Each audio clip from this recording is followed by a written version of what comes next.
Primeiro, obrigado, Yara, Jerry e todos vocês aí por virem.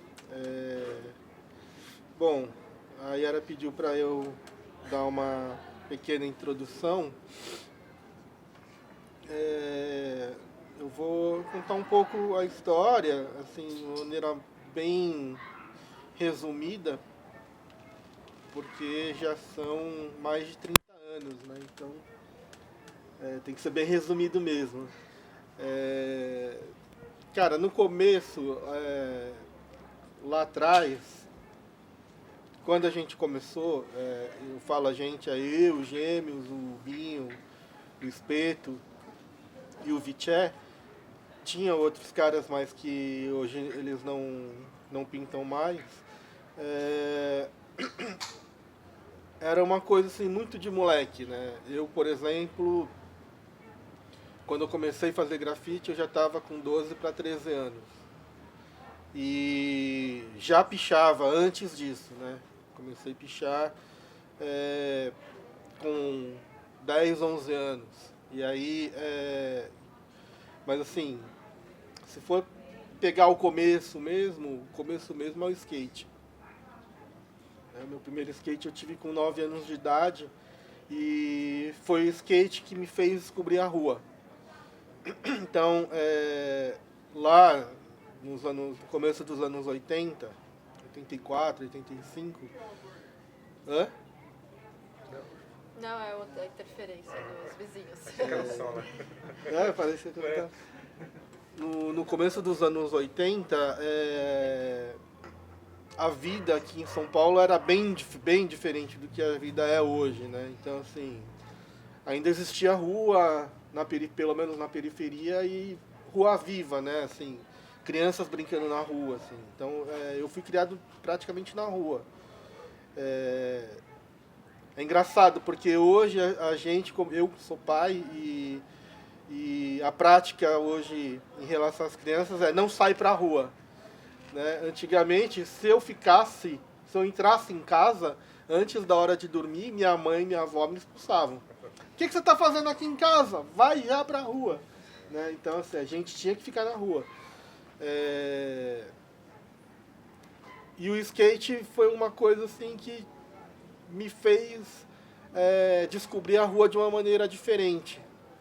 Porque até então, a rua era apenas um lugar onde tinham casas, e nessas casas tinham pessoas, algumas eram crianças que brincavam comigo, outras não. E basicamente era uma coisa ali, monótona, localizada, não tinha muita expansão. Quando eu conheci o skate me obrigou a expandir meu universo, né? Porque a rua onde eu morava, ela não era uma rua boa para andar de skate. E o quarteirão onde eu morava também não tinha muita gente que andava de skate. Tinha basicamente eu e mais um amigo. E como a gente gostava muito de andar de skate, se a gente quisesse andar de skate, a gente tinha que se deslocar para um outro lugar, que era uma praça que ficava ali umas 3, 4 quadras da minha casa. Então, assim, isso já é, para uma criança de 9, 10 anos, já é uma distância, né? Grande até de casa, porque você fica bem fora daquele cinturão de proteção ali da mãe, dos vizinhos, das pessoas que você conhece. Então você ia para um lugar ali que era meio um território desconhecido, assim. E aí isso ao mesmo tempo que me dava uma certa adrenalina e me fazia sentir coragem, assim, sabe? E parece que foi um vírus que me picou ali, que me fez querer descobrir mais, porque a partir de eu me sentir confortável nessa praça, essa praça deixou de ter graça, e aí eu tive que descobrir outras praças. E aí outras praças me levavam para outras praças e avenidas e tal. Quando eu fui ver, eu tava tipo 5 bairros longe da minha casa.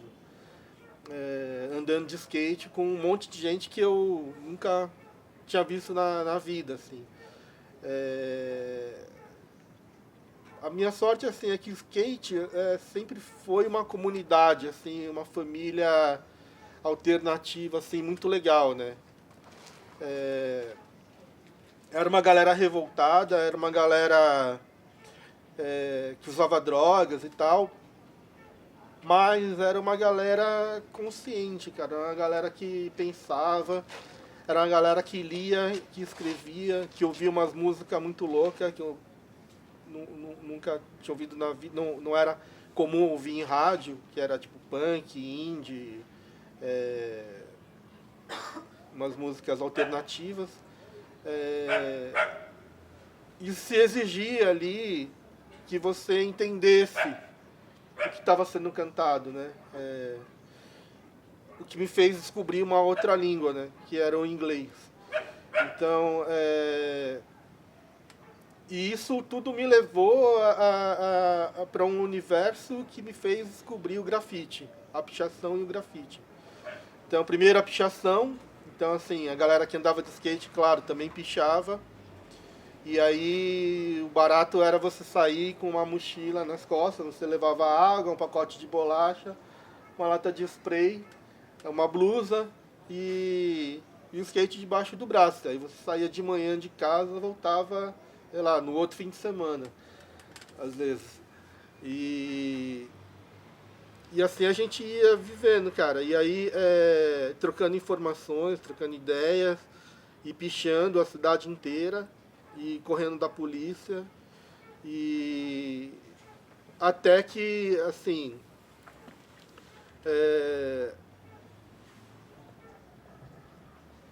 eu lembro de descobrir umas bancas de revista, porque assim, o skate também tinha uma revista já brasileira, que era a IE, mas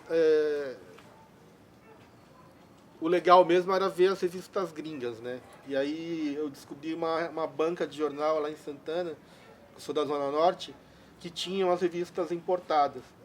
E aí era legal, a gente curtia ir lá para poder pegar as revistas Thrasher, Transworld, que eram as revistas de skate americana, para poder ver os caras fazendo as manobras e tal, e tentar entender alguma coisa. E aí eu comecei a ver umas coisas diferentes assim, nessas revistas. E eram umas coisas que também estavam começando a aparecer em filmes, na TV. Que eram os grafites, eram os tags, eram os throw-up, eram umas letras diferentes, assim, uma estética diferente de pintura na rua que eu achei muito interessante, assim, me atraiu. E assim, aconteceu uma coisa que eu acabei pichando, minha mãe era cabeleireira, meu pai era professor, e aí eu acabei pichando a casa de uma cliente da minha mãe e ela me viu, e aí ela me reconheceu, e aí ela falou pra minha mãe, e aí a minha mãe, isso foi quando eu fiz 12, tinha acabado de fazer 12 anos, e aí a minha mãe me botou pra trabalhar, né, porque naquela época era assim, você tá dando trabalho, você vai trabalhar, você tá muito sem o que fazer, vamos arrumar o que você fazer. E aí ela arrumou um trabalho para mim num escritório de advocacia na República, lá na Rua Marconi, 77. E aí eu fui trabalhar nesse escritório aí de advocacia como office boy. E aí eu conheci o centro, aprendi a andar de metrô, de ônibus. E já no primeiro dia de trabalho eu já conheci os boys do prédio. E aí, assim, isso foi na segunda-feira, né? Segunda, terça, quarta, quinta-feira era encontro no Point, era encontro de pichadores no Point, que era naquela época era ali no McDonald's da Praça Ramos, que ficava em frente ao Teatro Municipal ali. Toda quinta-feira, às 7 horas da noite, os office boy do centro todo se reunia lá na frente do McDonald's para comer uns Big Mac e ficar fazendo folhinha e combinando o rolê de pichação. E aí, cara, conheci todos os pichadores da cidade inteira e comecei a pichar o resto da cidade toda. Nunca mais pichei casa de cliente nenhuma da minha mãe. E você Mas, pichava o quê, Tinho? eu pichava, nessa época eu pichava estilos. Estilos. Com TY, 2L. Naquela época era moda fazer letra dupla, né? Então o L de estilos era com 2Ls, às vezes a gente fazia com 2 em cima. Mas aí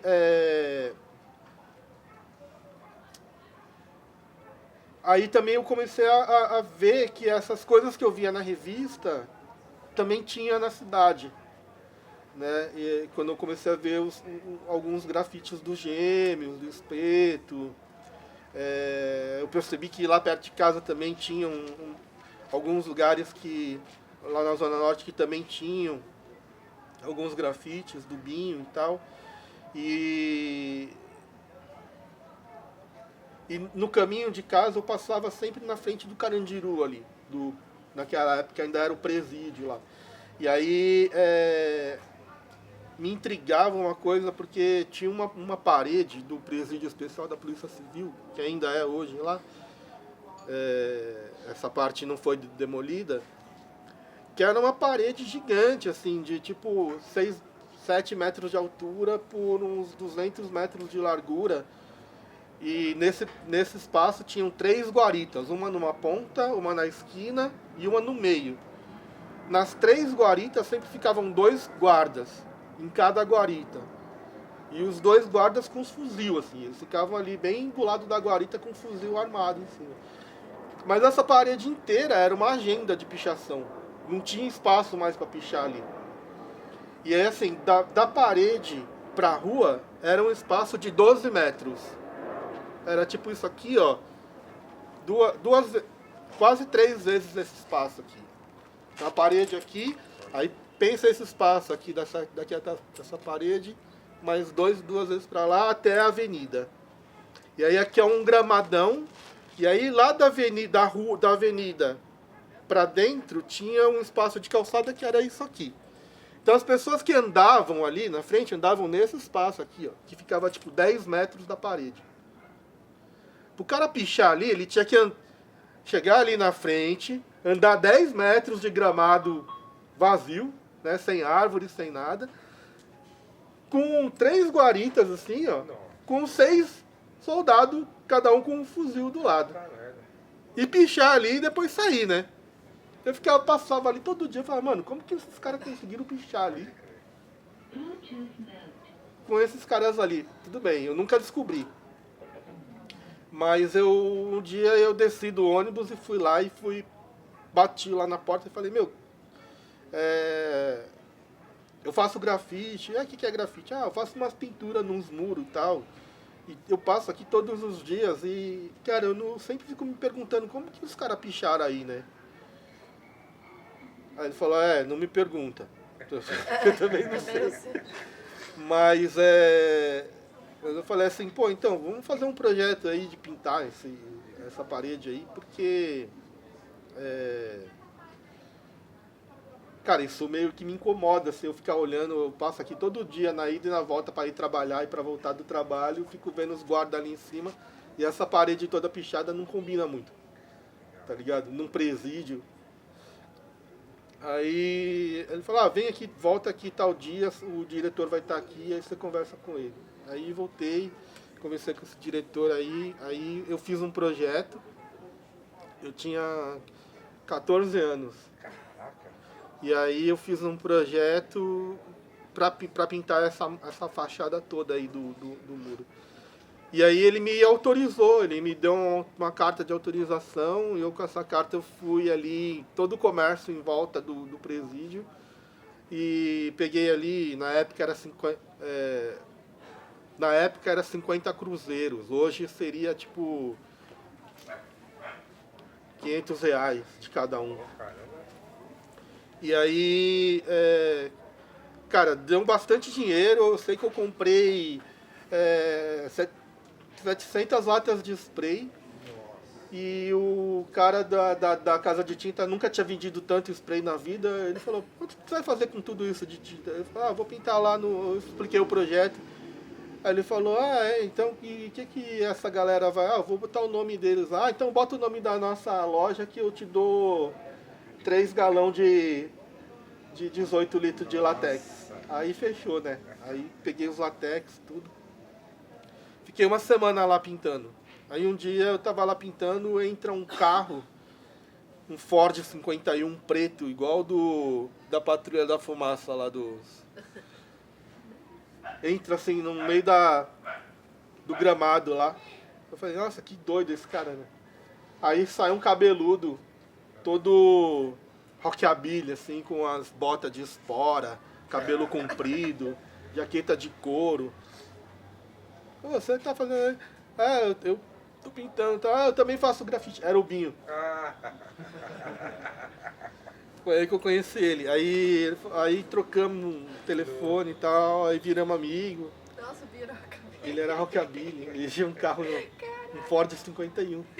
E altas histórias nesse Ford. Mas aí ele me apresentou pro Espeto. E aí os Gêmeos eu conheci quando eles foram pintar perto da minha casa lá também. Eles foram fazer um muro lá. E eu tava jogando bola, e uns amigos falaram, eu desci lá correndo. Encontrei com eles. Aí nos conhecemos, o Viché também tava. Enfim, tudo isso pra dizer que assim, a gente era muito moleque nesse tempo. E qualquer coisa que a gente fazia era totalmente sem noção de nada. Assim, o único objetivo era fazer desenhos na parede e colocar o nosso nome lá.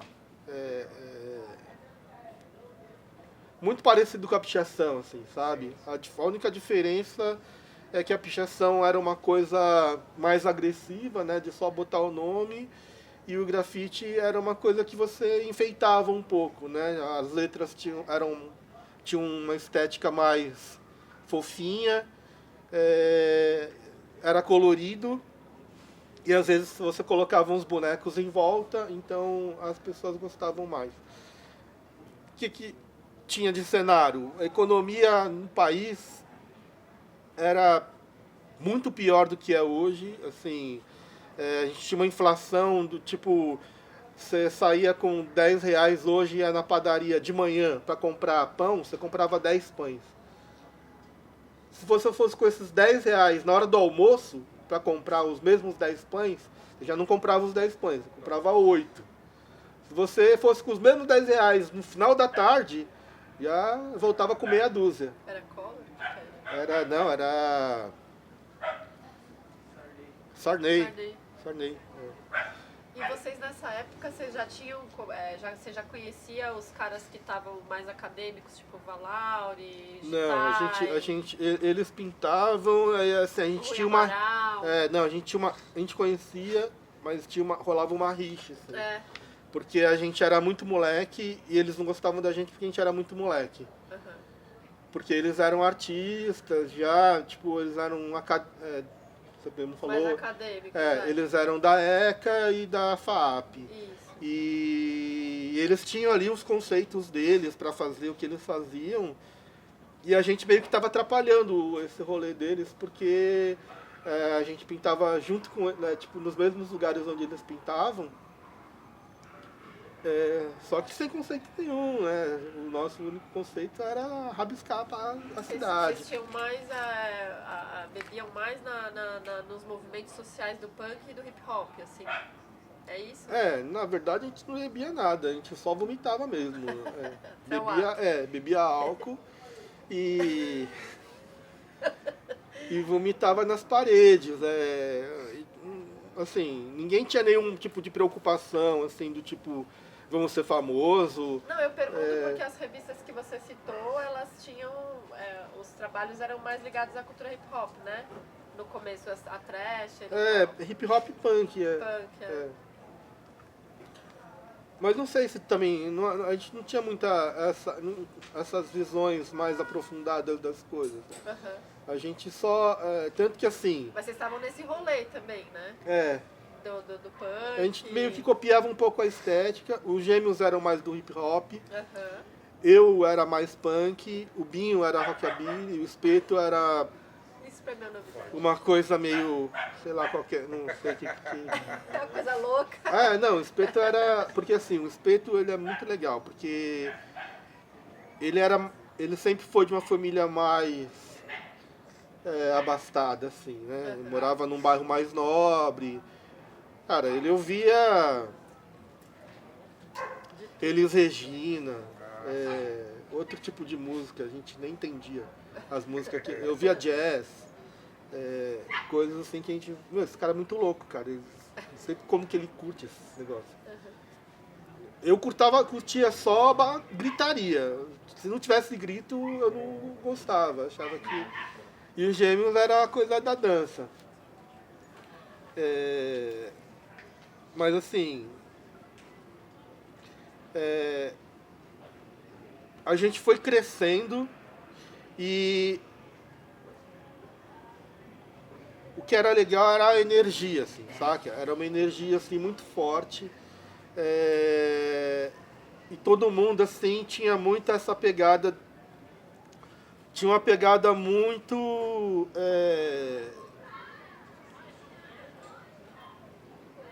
de fazer coisas, assim, ninguém ficava parado, assim, não tinha nenhum dia que a gente ficava parado em casa. Era o tempo inteiro desenhando, pintando, andando de skate, dançando, indo pra balada. A gente praticamente não dormia, a gente tirava alguns cochilos no meio da balada, assim. E era assim, não era só a gente, saca? Era uma geração, era todo mundo dessa geração, não sei quem é da minha geração, 40, 50, 73 até 80, né? Quem viveu os anos 80, anos 90, fala aí, era sair de gangue, arrumar briga na rua, beber pra caralho, fumar, usar droga pra caramba, entrar em boate, ficar a noite inteira até não aguentar mais. Aí tinha o after do after. Aí o after do after já emendava com esquenta. Aí quando você vai ver, já tava na balada de novo do outro dia, tá ligado? Quando você vai ver, já tá no domingo. Assim, a semana passava, fala aí, muito rápido. E assim, seus amigos que estavam aqui, hoje não eram ninguém, amanhã era o cara que tocava bateria com o Titãs. Depois de amanhã, o outro cara aqui era o cara que era do Racionais, sabe? Tipo assim, que virou, né? Porque não era antes. Então, o outro lá virou skatista profissional. Então todo mundo foi virando alguma coisa, assim. Editor de revista, e não sei o que, e pá. E a gente era os caras, assim, que eu sempre falo até hoje, que a gente se encontra nessas reuniões de velho, de amigos de infância. A gente é os caras que as mães falavam assim, ó, não anda com aqueles caras, né? Sim. Por incrível que pareça, todos os caras que as mães não queriam que os filhos andassem, todos eles viraram alguma coisa, assim, importante, assim, mesmo em cargos do sistema, assim, tipo advogado foda. Tem um amigo meu que ele atua na área de tecnologia, e que ele acabou de voltar ali do Vale do Silício, assim, ele dá consultoria para os caras da Microsoft lá na gringa, tá ligado? E é um cara assim que andava com a gente na rua, assim, né? Então, mas para entender mais ou menos assim a pegada, assim, o pique que todo mundo tinha nessa época, assim, de vontade de querer fazer as coisas, de aprender, de se virar sozinho, de não dormir, saca? E de tipo. De tanta coisa que aconteceu, porque aconteceu punk nesse tempo, né? Aconteceu punk, aconteceu hip hop, aconteceu skate, aconteceu. Cara, todos os movimentos juvenis que a gente conhece aconteceu nessa época. Aconteceu Caras Pintadas, aconteceu. Meu. Grunge, aconteceu MTV, né? MTV também, assim. todo mundo que trabalhava na MTV era a galera que tava andando ali com a gente, assim, que a gente encontrava nos rolês, nas baladas. Então o cara não era ninguém um dia, no outro dia ele era o cara que era o diretor de não sei o que da MTV, tá ligado? O outro ali era não sei o que, ele era o cara que era o apresentador da MTV. Né? Porque MTV de um dia não tinha, no outro dia teve. E aí quando abriu a MTV, quem foi trabalhar na MTV era tudo vagabundo que tava ali, tá ligado? Então, e aí, assim, eles cobriam todos esses eventos que a gente participava e tal, e aí a coisa foi tomando um tamanho que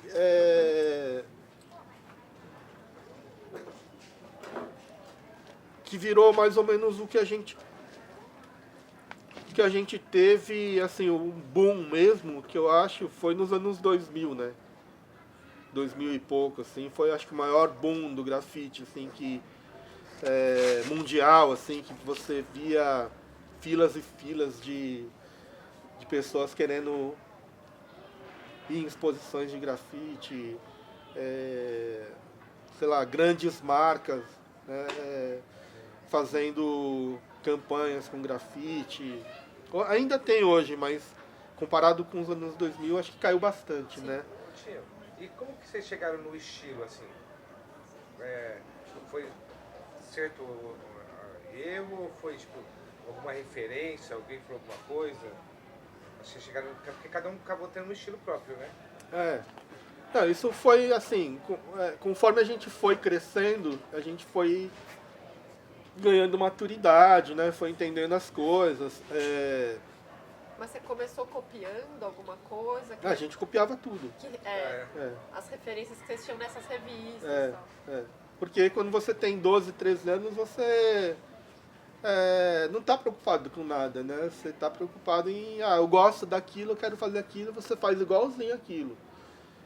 Então, a gente copiava tudo nessa época. Então, por isso que esses caras também não gostavam da gente. Então, a gente falava que eles...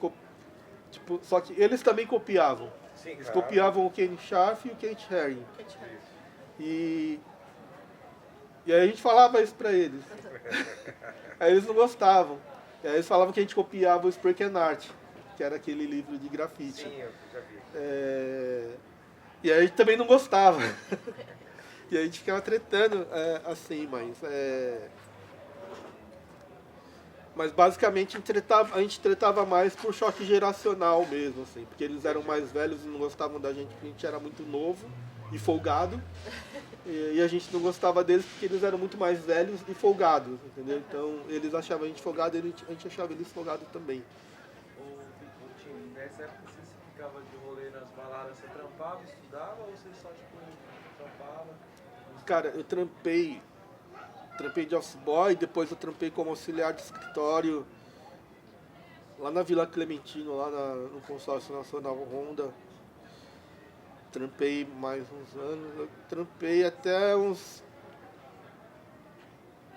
17 anos. Dos 12 aos 17, 5 anos eu trampei. Aí depois eu parei de trampar. Aí você começou a trabalhar com arte. Aí assim, não, Era assim... trampo. Nesse tempo que eu trabalhava, né, de carteira assinada e tal, batia cartão, eu já fazia alguns bicos de grafite. Tanto de grafite quanto... Porque assim, como eu comecei muito novo no skate, Desenrolou. cara, eu conhecia muita gente, assim, do começo do skate, né? E essa galera do começo do skate foram os primeiros empresários do skate no Brasil. Então, quando eles começaram a desenvolver as marcas deles,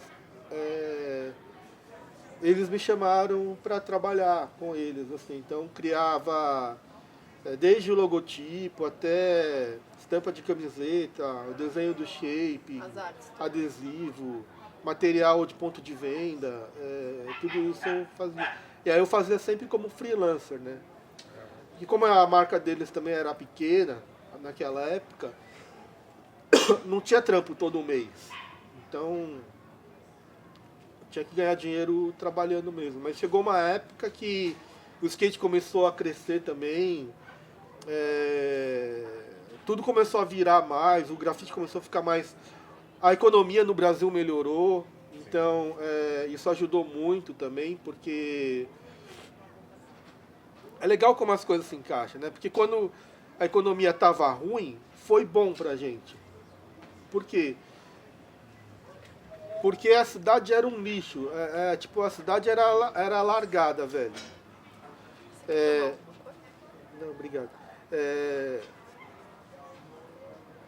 São Paulo era meio que uma cidade fantasma, assim. Porque assim, a economia tava um lixo, né? As pessoas mal tinham dinheiro para comer. Então, assim, a primeira necessidade é comer. Pagar aluguel e comer. Depois que você come, você se veste. Né? Depois que você se veste, você se entretém. A última coisa que as pessoas iam fazer era pintar a parede de casa, né? Verdade. Então, as paredes da cidade inteira eram um lixo, assim, tipo... não só por causa de pichação, mas por causa de lambilã, por causa da própria ação do tempo, assim, as pessoas... Imagina, você pega uma parede aqui, ó, tá pintadinha. Dá uns 5 anos pra essa parede aqui sem você dar um trato nela.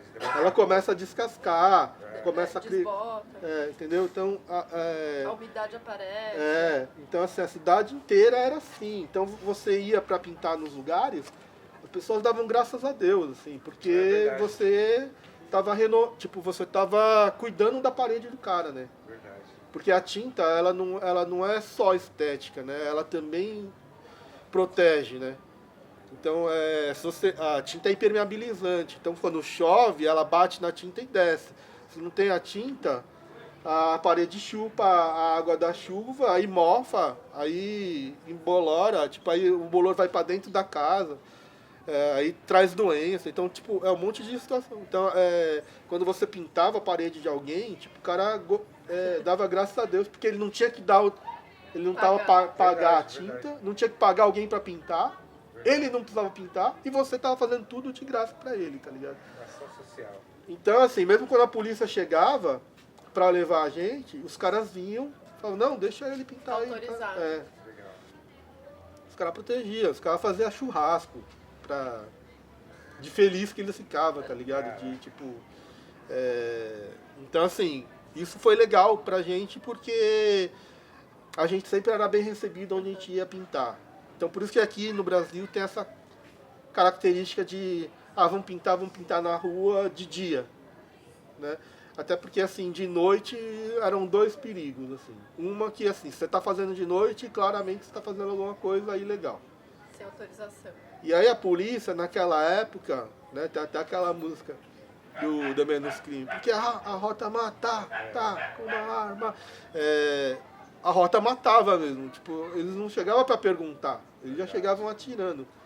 De madrugada, no meio da rua, não tinha toque de recolher, mais oficial, mas ninguém ficava na rua à noite, nos anos 80, 90. Só vagabundo mesmo. E barulho de tiro era normal, tipo, na minha rua, na periferia, não sei vocês. Ali na Zona Norte, no bairro que eu morava, era estranho quando você não ouvia os pipocos.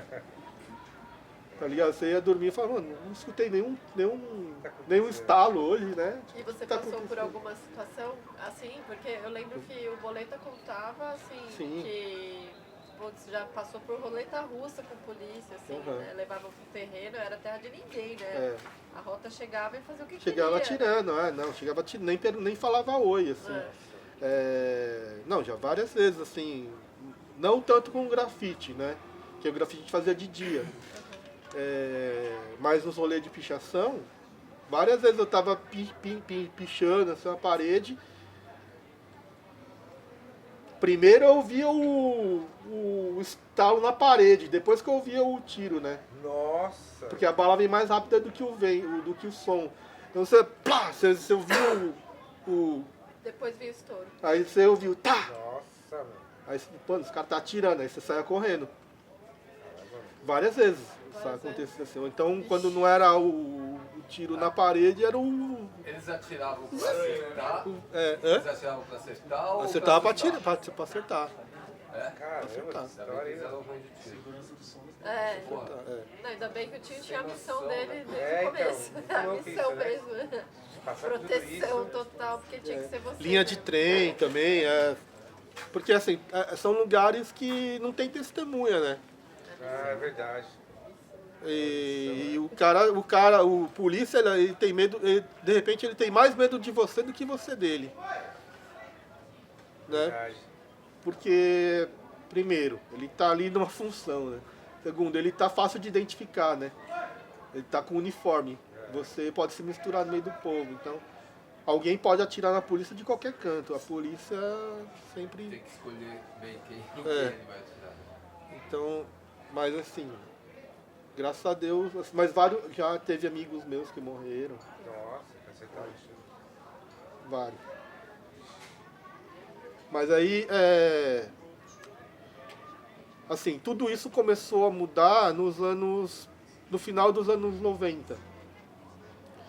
Porque aí a economia começou a mudar,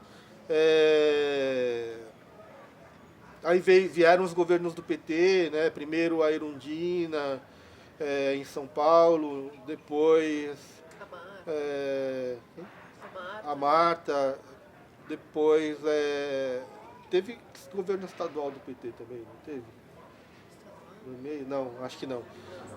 Depois aí veio o Lula, enfim. A economia foi melhorando e conforme a economia foi melhorando, as empresas começaram a ter dinheiro e aí, tipo, a galera que fazia grafite era um investimento que nesse momento era um investimento barato Sim, e que trazia muito resultado. verdade. Né?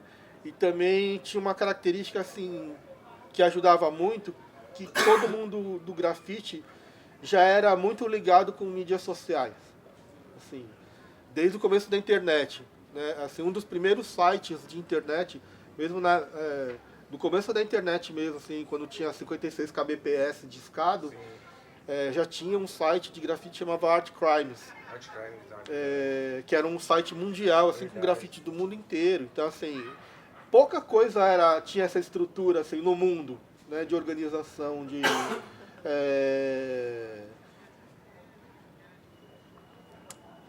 compartilhamento, né, de informação, de organização, assim como e o grafite tinha. Aí veio o Fotolog. O Fotolog foi uma coisa muito louca, assim, porque a regra do site era um post por dia, né? Você podia gratuito, né? Você tinha o Fotolog Verdade, pago, E tinha o videolog que também, ninguém fazia, que ninguém tinha dinheiro para fazer. Mas aí tinha a versão gratuita, que era um post por dia e 10 comentários. E aí, assim, no começo, tudo bem, assim, todo mundo foi pondo as fotos antigas, né? Até uma hora acaba, né? E aí você já estava acostumado a fazer um post por dia.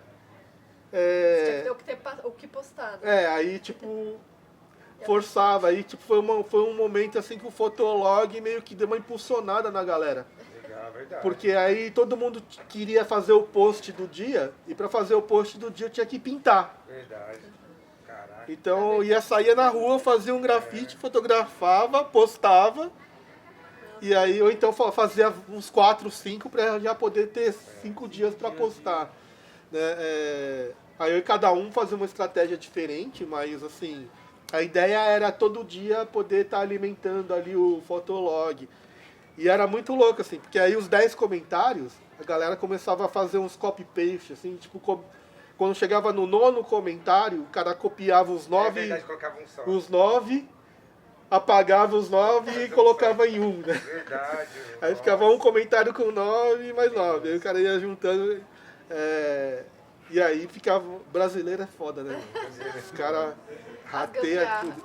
Mas o legal também nessa época é porque tinha esse compartilhamento também de conhecimento. Então um fazia curso de, sei lá, de Photoshop e aí passava pra todo mundo, né? Tinha essa coisa do faça você mesmo, né? Da galera de se ajudar, né? Tipo, um tinha técnica de alguma coisa e passava pra todo mundo, né? Era muito legal essa coisa da solidariedade que tinha na cena, né? Não é? Eu lembro muito isso, assim. É. A galera, tipo, um sabia fazer serigrafia e ensinava pra uma galera, assim, né? Um sabia fazer lambi-lambi, né? Ensinava. Isso tudo foi assim.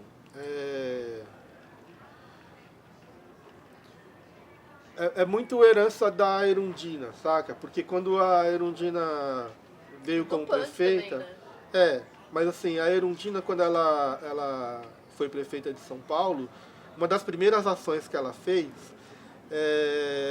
foi criar esses workshops em vários lugares, assim, né? Curso de profissionalização. Mesmo nas escolas mesmo, assim. Tinha algumas escolas que eram escolas modelo, assim, que serviam como centro. E eles contratavam a gente para dar esses cursos, esses workshops. Então, e a gente era meio que multiplicador, assim, porque a gente fazia uma oficina, sei lá, para 10 moleques, aí a gente ensinava para os moleques, e esses 10 moleques viravam oficineiros para mais. Então, isso acabou criando uma cultura de passar... eu fui fruto disso, assim, né? Na verdade, através do Projeto Aprendiz, né? Que foi muita gente que saiu de lá também, né? Eu aprendi com Boleto e Zezão, e aí fui pintar, ensinei outras pessoas, e aí foi indo. Mas começou com a Erundina ali atrás, né? E deixa eu te fazer uma pergunta. Aí eu não sei quantos anos atrás, que eu peguei uma FIS, e você tinha ganhado um prêmio de segundo lugar, o primeiro não lembro, que saiu na FIS. Como que você encaixou essa parte da parte acadêmica? Porque você, como que era pagar a faculdade? Como você trouxe isso? Eu acho que você foi um dos primeiros a trazer isso, não foi? Eu fui o primeiro grafiteiro a fazer faculdade. Isso, exatamente. Cara, tipo... A minha primeira faculdade foi de ciência de computação, né? Na PUC. Aí fiz 2 anos. E aí não deu muito certo porque eu tive que... No segundo ano eu tive que... No final do segundo ano eu tive que fazer estágio, né? E aí eu fui fazer uma entrevista para fazer um estágio e aí na entrevista o entrevistador lá tava... Tipo, eu fui com o cabelo cor de laranja, todo espetado, com a calça rasgada, cheia de alfinete, camisa de banda. E cheguei lá, o cara tava mais preocupado com o meu visual do que se eu sabia cumprir a função, né? E aí eu fiquei revoltado com isso, assim, porque, cara, tipo... Eu não ia ser atendimento ao cliente. A vaga era de programador, de computador de grande porte. Computador de grande porte não é microcomputador. É aqueles computador que você, naquela época, tipo, ocupava uma sala inteira, o computador. E você trabalhava com linguagem de máquina, tá? Lógica, matemática pura, quase. Então você ficava dentro de uma sala, que era uma geladeira, ficava refrigerada ali a tipo menos 6 graus, trabalhando com o computador, você e os computadores, né? E mais a equipe lá trabalhando. Então assim, você não era a cara da empresa, você não era recepcionista, você não era vendedor, não lidava com o público. O que interessaria para eles, no meu caso, seria se eu sabia programar aquelas máquinas ou não.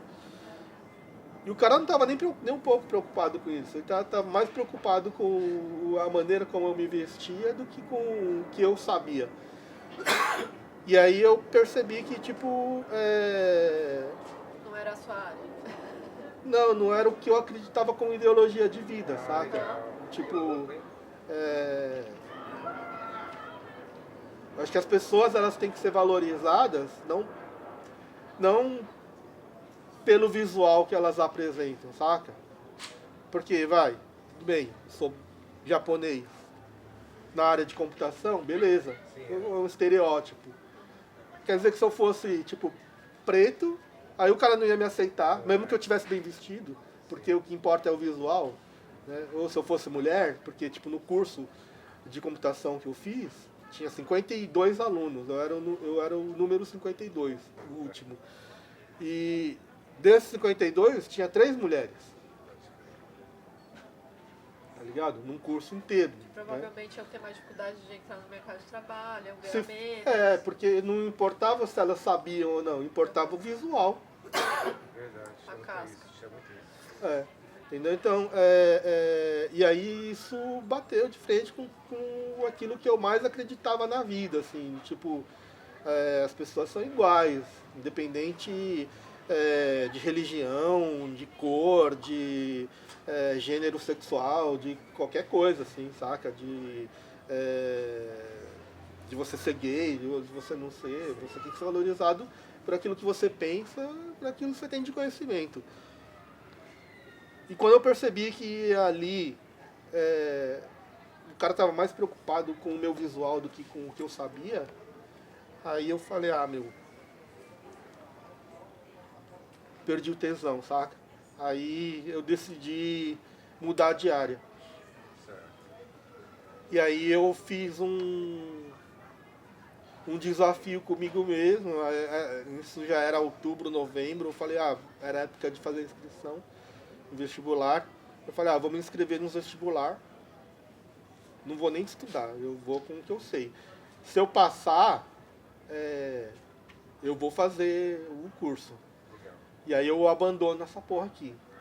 Se eu não passar, eu já tava com 21 anos de idade, eu falei, mano, eu vou ter que comer, meu pai já vai me expulsar de casa. Era outro tempo, né? Eu vou ter que trabalhar, vou ter que entrar pro sistema. Sim, verdade. Aí eu vou ter que abaixar a cabeça e aceitar essa merda. Aí vou cortar meu cabelo, Caraca. botar Uma uma roupa, camisa. uma camisa social, um sapato, gravata e vou ser mais um soldadinho aí do sistema capitalista. Graças a Deus eu entrei na FAAP. Cara, FAAP, passou na FAAP. Inteligente, Passei velho. segunda chamada, Caraca. mas consegui. Aí Com bolsa você fez a PUC e a FAP? Caraca. Eu fiz com bolsa também a PUC. Naquela época tinha uma bolsa, eu nem lembro qual que era a bolsa, mas tinha uma bastante bolsa bolsa. subsidiária. É. E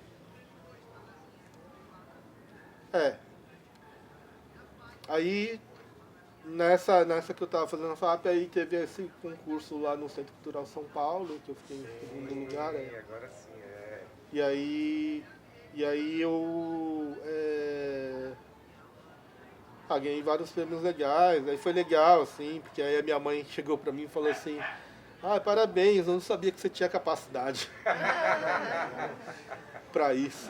Que Eu louco. falei, legal, mãe. Você é muito gente boa. Te amo.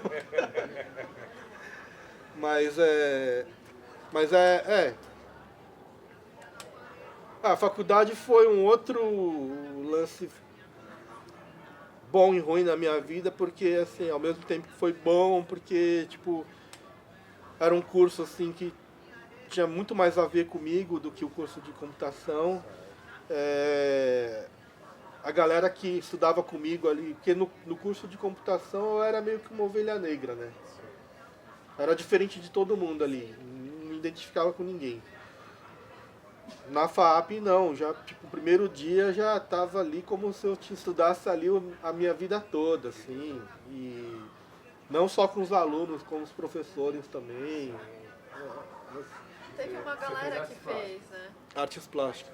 O High Graph, Prozac, né? É bem Depois depois. Né? Aí, E você era o único, então, que fazia que era do grafite na faculdade da FAP? nisso não foi. O Que Marcelo lugar. Cidade entrou um semestre depois que eu. Ah, tá. Ele foi meu bicho. Eu entrei em 94. Fiz até 97. Que louco, gente. É um exemplo até hoje. Muita gente faz faculdade de hoje. Acho que muito Mas inspirador assim, pra você. nessa época que eu fiz, assim, foi uma. Tipo. Porque assim, todo mundo é mais ou menos da mesma geração, né? Sim. Então eu fui primeiro porque eu era mais velho e tal, não sei o quê, e tava. Mas assim, já logo na sequência, o Flip já entrou na FPA logo depois. Então, isso eu falo, você Pá. deu Mas foi você muito deu esse inspirado em exemplo. você. Não, todo E até mundo. hoje muita gente né? Legal isso aí. A Pan, fez E, vários também. e aí, assim, a parte legal foi essa, assim, de, tipo, me enturmar rapidinho todo mundo. E a parte ruim é que, tipo, era um outro universo, né? Tudo aquilo que você acreditava que era arte, Não é. você descobre que não é. Puta merda. Né? Porque aí você tipo, tem aquele tipo, choque de realidade Pode crer. de que tipo, existe um sistema dentro da arte, existe um circuito, um pensamento, existe uma série de questões ali que você, como um jovem crescido na periferia, não tem noção nenhuma. Tipo, eu cresci a minha vida inteira, a única vez que eu fui no museu, eu fui no Museu da Ipiranga, na 4ª série, porque a escola levou, tá ligado? Porque se dependesse do meu pai e da minha mãe, até hoje eu nunca teria entrado no museu. Isso é muito legal da arte urbana, né? Porque ela trouxe muitas pessoas para dentro das Verdade. galerias e museus, né? Eu é. sou uma também, É. total. Comecei a frequentar por causa das exposições que rolavam dos amigos, né? Das vernissagens e tal. Verdade. Não só pra você ver exposições de amigos, mas assim, a própria curiosidade, né, das pessoas, assim, delas verem as coisas na rua e falar, pô, é isso? Será que é isso? Se eu for no museu também vou ver isso, ou coisa parecida com isso? Porque as pessoas não têm noção do que tem dentro de um museu de arte, né, de uma instituição de arte. Eu, pelo menos, não tinha. E aí, Não, eu lembro assim, eu cresci aqui na Vila Madalena, né? Aí, assim, a primeira vez que eu fui na Fortes Vilaça. Caraca. Fortes Vilaça, eu passava na frente, eu nem sabia o que era galeria, que porra era aquela, era um bagulho branco lá. fechado, só, né? Fechado, né? De repente, né, com os gêmeos, eu virava fila de quarteirão, assim, né? Fila pra entrar no bagulho, né? Aí é que eu conhecia Fortes Vilaça, eu cresci desde os meus 5 vendo aquilo ali, não sabia nem o que era, né? Fui saber com a exposição dos gêmeos, assim. Mas então assim, e aí tinha essa parte também da arte, né? Porque era uma coisa super elitizada, super distante das pessoas Isso, e tal. aproximou muito na arte urbana, E a teve gente esse do papel. grafite, tipo assim, eu que vim dessa coisa da rua, que é super próxima das pessoas, eu tomei um super choque, assim, tipo, de 550 volts quando eu cheguei na... É uma coisa meio contraditória, né? Você fala, não, aquilo tem um puta valor, mas aí tem toda a academia que já vem as histórias, né? As escolas de arte. Você fala, não tem valor nenhum, tem, não tem, né? Não fica um conflito? Você não ficou Fica, assim? muito. Você era rejeitado? Entre a sua academia, a sua escola? Tipo, o grafite era rejeitado? Era arte menor? Era considerado arte menor, era né? considerado arte menor. Arte menor, legal. Eu também tive essa questão. E assim, as coisas que a gente No LAC pensava da USP. que eram legais pra gente, que era coisa assim, tipo, De valor, né? valor estético, né? Do belo, da coisa de uma boa composição, Tipo, de uma aquele boa trampo é escolha puta de foda, cores e tal, tudo isso não tinha valor nenhum. técnica, O que né? tinha valor eram umas coisas totalmente diferentes, muito distantes disso, assim. E a coisa de falar que não é arte contemporânea o que a gente faz, né? Como assim? É contemporâneo? Se eu tô fazendo agora é contemporâneo, caralho. Então, e aí você, como Não, tem que ser estudante, conceitual pra ser contemporâneo. e você não tinha nem como dialogar ali, né? Pelo menos eu nesse momento, porque assim, Menos ainda. eu, como um japonês que sou, tipo, a minha base educacional sempre foi a matemática. Tanto que a minha primeira faculdade foi de ciência de computação. Então, humanas, eu era zero. Não sabia nada de humanas, saca? Nem, muito pouca coisa, era bem abaixo da média. História, geografia, mesmo artes, assim, eu não era bom. Eu não sou esse molequinho que desenha desde criancinha, saca? Eu comecei a fazer a letra de pichação. Depois, quando eu fui fazer grafite, fazia a letra de grafite, não fazia... Sim, é pelo movimento que Não sabia fazer anatomia. motivou a desenhar, né? Eu também, eu fui assim também. Eu fui meio que na necessidade, foi surgindo o trabalho. As marcas de skate me ajudaram muito a desenvolver meu desenho. Porque eles queriam fazer uns desenhos para as estampas. E aí era muito legal, assim, porque, tipo assim, eu não sabia E a coisa desenhar. de pintar coletivamente, de com os amigos pintar na rua, né? É. Não é uma coisa solitária sua ali, né? De ficar, é de vambora, vamos pintar junto. É. Ah, era muito uma coisa assim, tipo, mano, era meio. O skate sempre foi muito uma família, assim, pelo menos nessa época. Então, tipo, os caras sabiam que eu desenhava, que eu fazia grafite e tal, e que eu andava de skate também, tava ali sempre com eles. Então, assim, ele é dos nossos. Então, tipo, faz aí. Ah, mas aí eu fazia uns desenhos, meu, muito tosco, assim, muito feio, ruim. Mas, assim, que tinha as coisas que, tipo, a galera curtia, saca? Tinha os elementos, assim, falava das coisas que... Tudo bem, você não sabe fazer direito, mas você faz as coisas que a gente gosta. E aí isso vendia.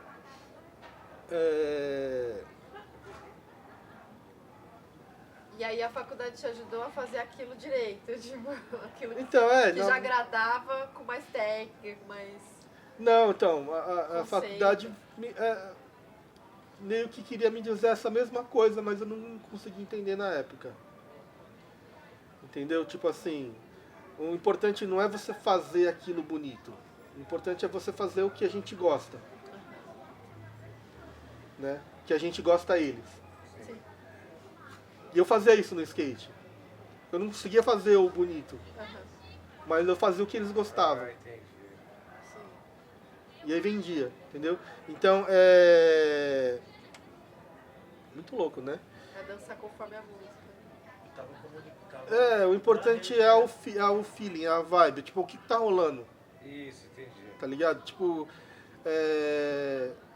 você me entende? Entendi. Tá ligado? Você sabe o que eu quero? Tá ligado? Então, tipo assim, Os códigos, né? é você ir no restaurante, Os códigos. sentar e o garçom te servir sem você pedir. E servir o prato que você quer. Perfeito. Saca?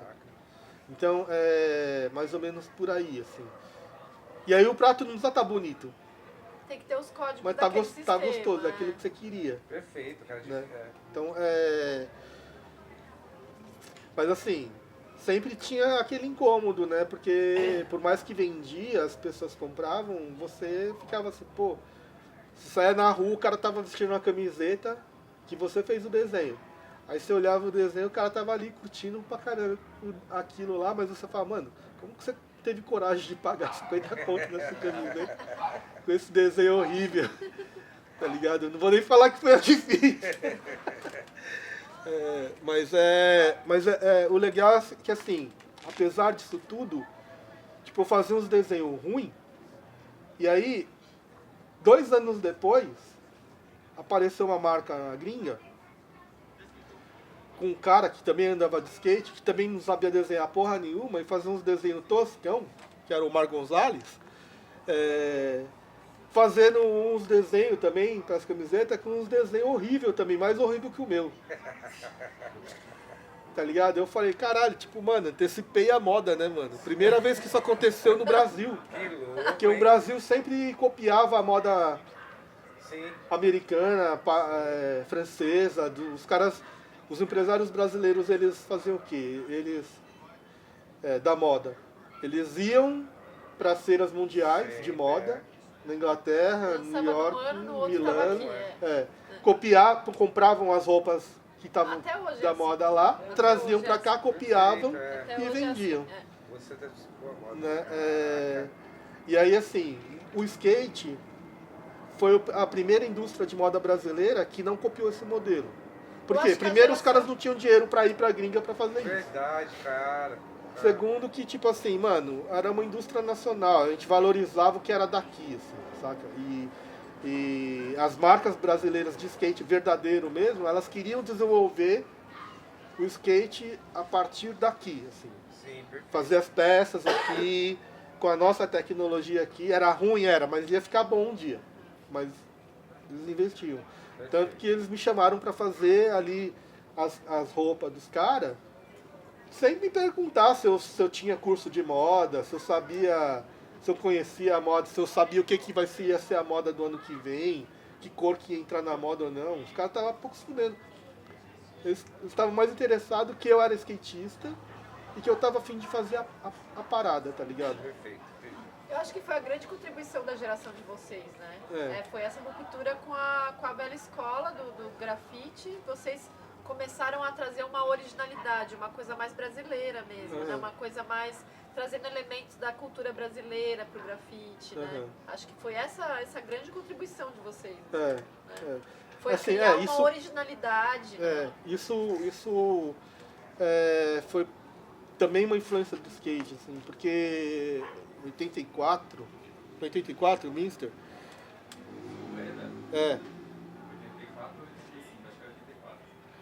Teve um campeonato mundial, a primeira vez que o Brasil participou. E aí a equipe brasileira foi pra lá, só que assim, um monte de patrocínio brasileiro, mas com nome de marca gringa. Aí chegaram lá e sofreram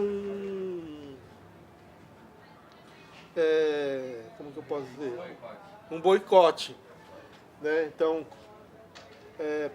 porque os caras estavam usando a camiseta lá do patrocínio tal marca. Aí o cara da marca falava assim, você não pode usar essa camiseta. Por quê? Porque essa marca é minha e eu não te patrocino. Você não pode andar com essa camiseta aqui. Aí, tipo, isso já gerou um estresse, porque o cara que estava pagando a passagem daquele cara era um brasileiro que usava o nome daquela marca aqui, tá ligado? Que não pagava royalties pros caras lá. Então tava tudo errado. Mas, assim, rolou esse impasse. Aí, tipo, por causa de tudo isso, aí colocavam a delegação brasileira no último treino, que era das 11 à meia-noite. Só que quando dava 11h30, os caras já começavam a apagar as luzes. Então os caras treinavam meia hora com luz e meia hora sem luz. Na hora da volta, no aquecimento, os caras deixavam o skate cair para os brasileiros não poderem aquecer. Rolou várias coisas ruins, assim, por causa dessas coisas, assim, de tipo marca copiada, de tipo copiar o desenho da marca, de não ter, tipo, porque assim, do mesmo jeito que eu falei que tinham marcas no Brasil que tinham um desenvolvimento próprio, que acreditavam numa indústria brasileira, também tinham empresários brasileiros que copiavam, que seguiam o modelo antigo. E aí, Tracker, Independente. E aí esses caras sofreram essas coisas lá. Mesmo assim, o Brasil ganhou. E colocou 4 entre os 10, né? O Negão ficou em 8º. O Dinho Medeiros estava nesse molde aí, não? Oi? O Dinho Medeiros? O Digo. Digo Medeiros. Tava. Ele era meu vizinho no BH aqui. Acho que ele ganhou. Aí eu sei que passou no Fantástico. Ele era meu vizinho da frente, do prédio da frente. A galera foi receber os caras no aeroporto e tal. E aí a gente ficou sabendo de tudo isso. Massa. E aí a gente falou assim, isso aqui, se a gente era da mesma geração. Então a gente fala assim, mano, da mesmo jeito que teve um evento mundial de skate, pode ser que algum dia tenha um evento mundial de grafite. E se tiver esse evento mundial de grafite, quem vai? Vai ser nós, porque é nós que estamos aqui fazendo um negócio. E aí a gente vai chegar lá e vai sofrer esses boicotes, tá ligado? Tipo, não, a gente não pode dar esse mico, tá ligado? Então aí a gente falou, mano, vamos fazer um negócio diferente dos caras lá. E aí que a gente começou a fazer uma coisa... Aí começou o estilo próprio. Que louco, né? O skate sempre junto, né? Da hora. Legal, demais. Então, foi... Tipo assim, não que a gente já não tivesse buscas individuais, cada um, de estilo e tal, mas isso foi uma coisa que deixou mais a gente um pouco mais preocupado em relação a criar um estilo próprio. E era uma coisa assim, que assim, como a gente era mais velho assim, na cena, todos os moleques mais novos que queria começar a fazer grafite vinham falar com a gente. Né? E aí a gente sempre falava, né, pra todo mundo que vinha falar com a gente, ó,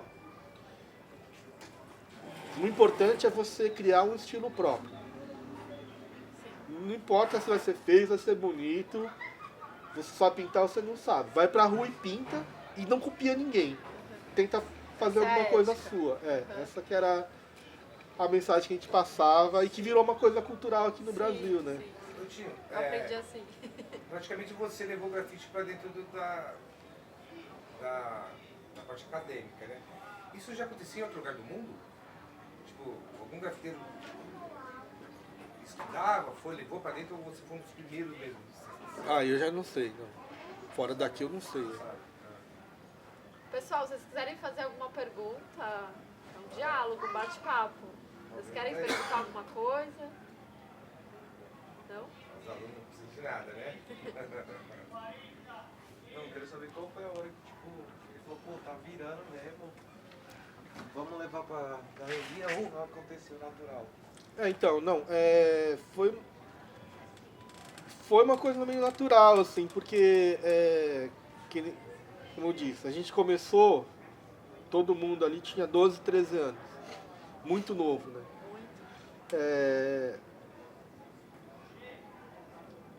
Quando a gente já tinha 10 anos de grafite, a gente já estava com 22, 23 anos de idade, que também é novo. Tipo, 22, 23 anos de idade é alguém que está, tipo, no meio da faculdade.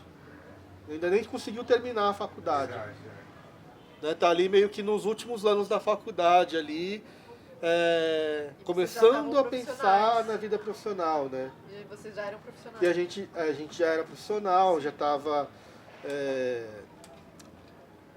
tipo, eu com 18 anos, eu estava dando palestra na USP, Caraca, mano. de grafite, urbanismo, a convite da Vera Palamin, Ah, sim. Eu estudei com ela no mestrado. que é uma puta Sim. arquiteta urbanista, assim, fodida, assim. Então, e tipo assim, eu ainda não estava na faculdade, mas eu estava dando palestra para quem estava na faculdade.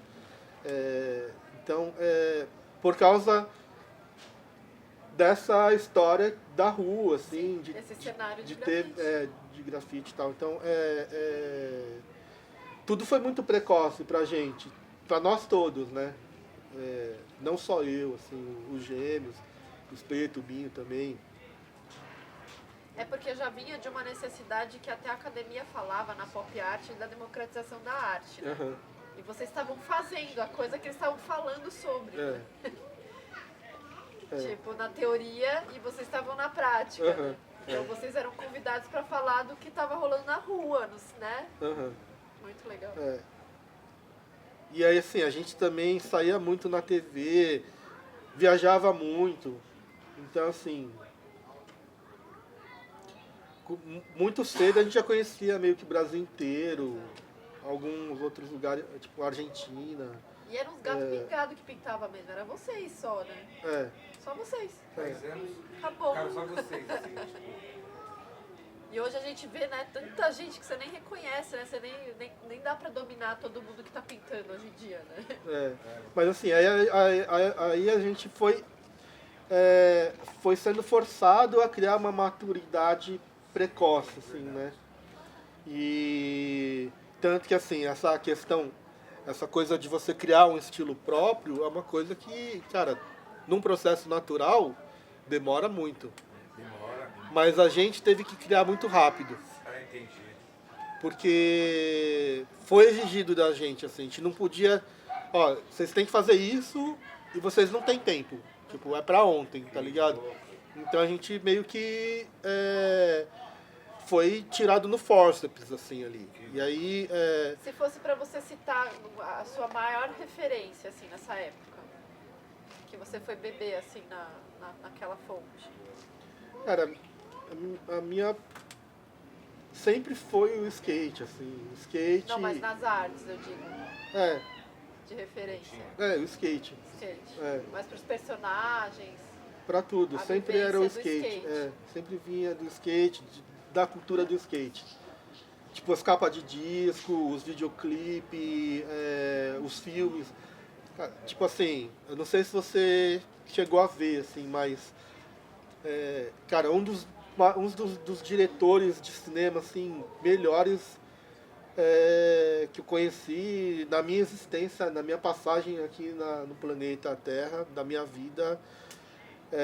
São dois caras do skate, que é o Stacy Peralta e o Paul, como que é o nome dele? Mike Johnson? Não, o Paul Peralta. Sim. Stacy Peralta e Paul, não sei o que, Paul. Eu esqueci o nome do cara. É os caras da Paul Peralta. que eles fizeram uma série que chamava Bonus Brigade. Então tem Bonus Brigade, Animal Shin, Future Primitive, depois do Futuro Primitive Cara, são 5 filmes. E cara, a edição dos filmes, como que o roteiro, como que acontece a coisa. Cara, eu não cansava. Eu assisti o filme do começo ao fim, rebobinava a fita, que era VHS, assistia de novo, ficava, cara, eu tinha 24 horas no dia, eu não dormia, ficava 24 horas assistindo aquilo lá, não cansava. E sempre ficava me surpreendendo, eu falava, como que o cara teve essa ideia de fazer isso? Tipo... E a estética dos fanzines é uma referência também? Pra caramba. Pra caramba. Pra caramba. Eu reconheço o seu trabalho.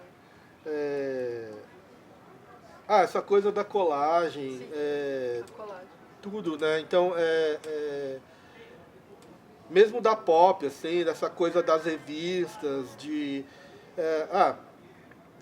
por exemplo, o Planeta Dia, o Cacete Planeta da Rede Globo aí e tal, eram os caras que faziam um jornal que eles distribuíam na praia ali de Copacabana, Ipanema, chamava O Diário Planeta. Não sei se você lembra disso, você chegou a ver isso. Fui pro Rio nessa época.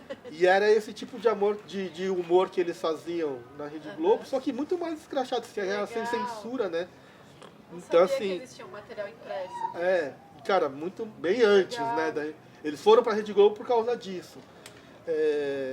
E era esse humor, assim, de colar, pegar tipo, a cara do Lula e botar numa mina de uma revista pornô, sabe? Com tipo o FHC meio comendo. média, assim. Meio média, assim.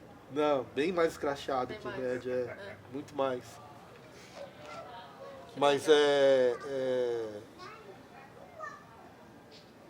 minhas referências sempre foram essas coisas mais underground, assim, saca?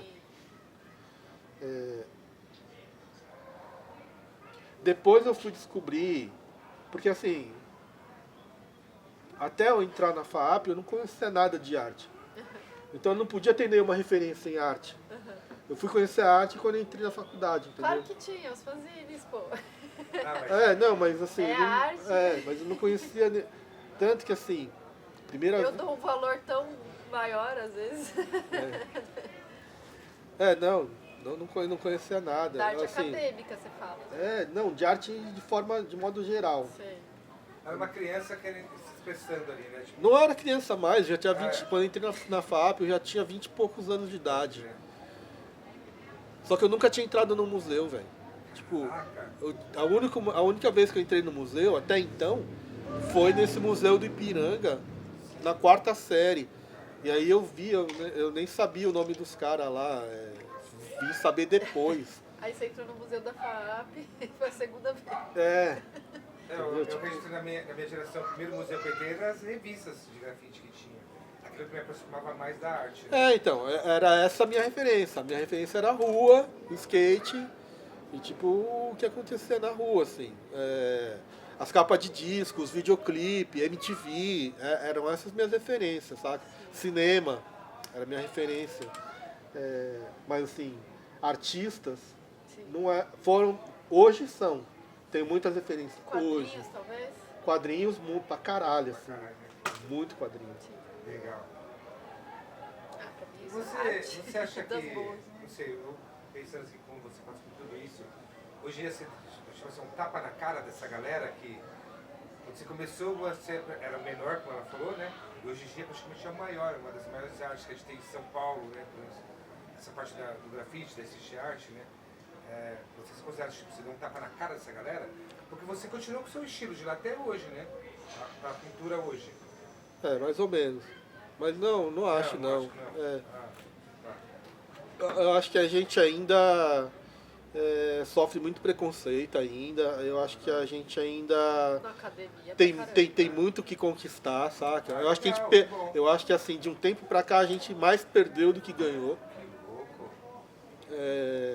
Porque a gente chegou ali num grau de notoriedade, de poder, assim, em relação às coisas, muito maior do que o que a gente tem hoje. Tá, legal isso aí. Né? Assim, por mais que a gente ainda tenha várias galerias de arte, de grafite, teve uma época que, cara, né? Cada semana abria uma galeria nova. E era a galeria de grafite, de street art. Ah, cara, Incomodou bem, né? É. Porque até então era uma elite de artistas de famílias de aristocráticas que tinha formação acadêmica e que a arte urbana tomou esse espaço, né? Em várias galerias, né? Uhum. Incomodou, né? É que eu pensei assim, como Incomodou as pra fala assim, caramba. hoje seu filho Hoje me em dia imita, já né? não tanto. Esse ponto que eu quero falar assim, né? Hoje os filhos dessa galera te imitam, né? Fazem grafite, fazem um monte de coisa, né? Muitos, né? não sei. Mas perdeu muito a cenário. Legal isso aí. Foi muito certo. Perdeu. Tio, e como que foi sua primeira impressão de você estar num mundo onde é muita prática, rua, e foi para a parte acadêmica? Qual foi sua primeira impressão ao começar? Eu sei que eu já vi uma vez, eu fiz um semestre de artes para tentar uma bolsa, e quando eu entrei no mundo da academia, da faculdade, que eu vi que tipo, você ia falar, sei quanto, começava inicialmente a vários mil antes de Cristo. Você foi estudar sobre a história da arte, qual foi a sua primeira impressão? Você falou, puta, mano, hoje eu trabalho, hoje eu vivo disso. Eu acordo e começo a fazer isso. E hoje eu tenho que ficar falando de muita gente que já morreu. Fala-se muito de quem as obras foi valorizada depois da sua morte. Como foi a sua primeira impressão? Cara, tipo, a minha impressão foi de, tipo, me tirar o meu chão, né? Porque assim, tudo que eu acreditava que era arte, não era. Né? Gibi não era arte, desenho animado não era arte, cinema era uma arte, mas era uma arte que não era arte contemporânea. Não é que é menor, mas era outro tipo de arte, né? É entretenimento. Nada que eu acreditava que era arte, era arte. Né? Mesmo a galera que eu curtia, assim, era tudo ilustrador, né? Tipo, e não eram artistas, eram ilustradores. Eu vim descobrir isso depois. E pra mim era tudo arte. Então, assim, a primeira impressão foi, tô fazendo tudo errado, tenho que aprender tudo de novo. Aí você tem que ter humildade, né? Porque senão você sai. Você fala, não, vou sair dessa porra. Estão falando tudo que eu acredito. Né? É a mesma coisa você ser crente, tá ligado? Alguém chegar pra você e falar, não, Deus não existe. Tá ligado? Aí. Ou ao contrário, né? Você ser ateu, você chegar e falar, não, Deus existe sim, você tá errado. Então, tipo, tudo aquilo que você acreditava na sua vida deixa de ser. E aí você tem que aprender tudo de novo. Então, Você é ateu? Eu sou. Já apanhou muito na religião? Eu já não sei mais o que eu sou. Já fui ateu, já fui crente. Não sei mais. Agnóstico. Sou agnóstico. Tô caindo. Acredito em energias. Que pode ser chamado de Deus, mas assim, aí você tem que aprender tudo de novo, porque aí você... Cara, você tem que entender que existe um sistema, saca? E que esse sistema é um jogo, que se você quiser alguma coisa ali, você tem que aprender as regras, cara. Você tem que fazer. Você tem que dialogar, né? Você tem que falar com as pessoas que estão pensando naqueles pensadores, né? Não, você tem que entender as regras do jogo. Você tem que falar igual com quem você- tá pensando em Foucault, em Deleuze, em Guattari, né? Você tem que... Tudo. É igual você, sei lá, você chamar um gringo aqui num país, sei lá, um americano. Se bem que agora tem futebol nos Estados Unidos, mas imagina nos anos 90 você chamar um americano pra vir aqui no Brasil e você levar ele pra Caimbu pra ver um jogo. Tá ligado? Aí ele vai ver os caras chutando a bola e vai falar, os caras não vão pegar a bola na mão, tá ligado? Porque lá o futebol é com a mão. Entendi agora. Entendeu? Aí você vai falar, não, mano, é outra regra. Esse futebol aqui é diferente do futebol de vocês. Muito legal. Então Não, eu acho que você fez essa transição lindamente, né? Porque seu trabalho também contemporâneo, de arte contemporânea, é muito bonito, né? Obrigado. De colagem, né? De costura, de Belas, né? Putz. Porque aí você tem que, assim, você conhecendo o sistema, você sabendo. Aí você Brinca com aqueles começa elementos. a jogar, né, com aquilo que você tem. Aí você não pode ter os mesmos preconceitos que eles têm com você. Né? Você tem que estar aberto e disposto a fazer várias concessões, do tipo. E saber fazer separações também, né? Mas isso não te agride, é uma coisa que você curte fazer, assim, é gostoso, é um jogo. É, pra hoje você. não me agride mais, me Sim, agrediu já bastante agrediu no bastante. começo. Porque. E agredia as pessoas à minha volta também. Porque, por exemplo, a primeira coisa que eu fiz depois que eu descobri o que era arte foi parar de usar spray. Entendeu? Eu falei, não vou mais usar spray. Porque eu falei, pô, por que eu tô fazendo spray? Primeiro, eu tô no Brasil. No Brasil, o spray custa dinheiro pra caramba, tá ligado? Tipo, eu sou da periferia. É totalmente sem começa a sentido pensar, né? eu Repensar ser tudo um que cara você da faz. periferia e pagar R$30 uma lata de spray. Aí você pensa na questão ambiental, na questão E tudo. do Aí que eu falei, não, nocivo pra parei, você. não vou mais usar spray.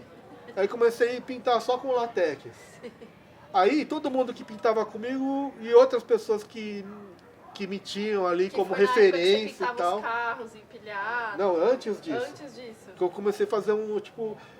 Aí parei também de fazer letra, parei de fazer desenho. Fazia garatujas, fazia desenho de criança, fazia bonequinha de pauzinho. Bem expressivo, assim, com rolo e brocha. Pintava direto com pigmento na parede, esperando a chuva. Antes dessa fase. Bem antes. Aí eu fazia os desenhos na parede com pigmento, bem fininho, assim, ninguém via. Quando chovia, o pigmento descia todo e o desenho aparecia. Lembra disso? Comecei a fazer um monte de coisa louca, assim. Aí a galera que andava comigo, falava, meu, o que tá acontecendo? Bateu a Não, você não é mais grafiteiro. Aí todo mundo começou a me odiar, porque eu não fazia mais grafite. Porque eu abandonei o grafite. Você tava Aí fiquei rejeitado do lado de lá e não aceito do lado de cá. Tá ligado? Puta merda. Tio, aí você passou a ser artista e não grafiteiro. Não, artista também não é, porque a galera da arte não gostava de que eu pintava na rua. Que louco, hein, tio? Caralho. Tá ligado? Porque pra eles aqui é tipo quando eu fui pro Japão, tá ligado? Que chegou uma época que a minha vida apertou, eu tive que ir pro Japão pra pagar minhas contas. Aí eu cheguei lá no Japão, a minha vida inteira me chamaram de japonês aqui nessa porra. Aí você chega lá, Quando eu cheguei lá no Japão, ninguém não mais. é japonês. Não, você não é japonês não, você é brasileiro. Muito bom. Aí eu fiquei igualzinho, entendeu? Pô, tio, tanto alto e baixo. Eu falo, não, sou artista. A galera da arte fala, não, você não é Você não. foi fazer terapia, Você é porque grafiteiro. seu sentimento de pertencimento Não, fiz 2 tava anos bom. de terapia. Que louco, hein, cara. Mas isso é zoeira ou você fez mesmo terapia? Fiz terapia, 2 anos. Cara, Porque seu sentimento de pertencimento. Bateu crise de identidade gênero total, porque eu não sou japonês, não sou porra que brasileiro, eu não sou artista, não sou grafiteiro. Que porra que eu sou? Caraca. Mas Difícil. agora me torna um pouco. Você acha que a terapia te ajudou a continuar nesse caminho? Porque talvez com essa identidade, com essa crise de identidade, você poderia chegar ao ponto e falar, porra, não vou fazer mais nada, mano. Vou fazer outra coisa, porque, mano. Cara, a Tá terapia mudando me aqui. ajudou a não ficar Ele foi louco, pro mano. Japão. Eu acho que, cara, eu acho que terapia, tem algumas coisas que a gente tem que fazer na vida antes de morrer, né? Uma Não das é coisas é plantar um fazer livro. terapia.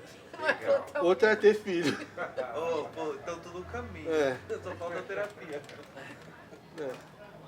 Porque, mano, tipo, filho, assim, é uma experiência que, cara, só quem já teve filho,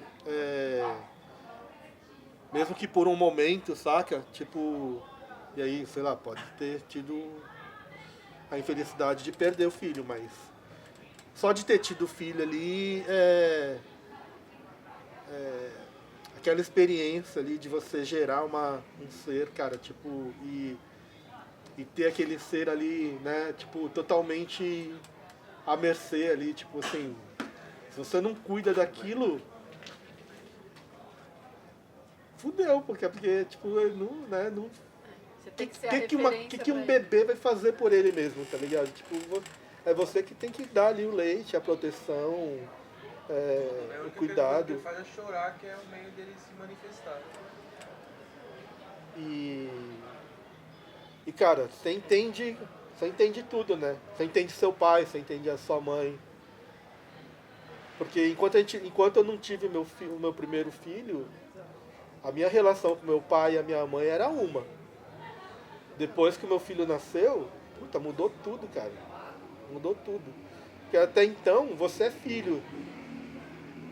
Enquanto você é filho, cara, seu pai e sua mãe tipo, tem que ser Deus, tá ligado? Deus é Ave Maria.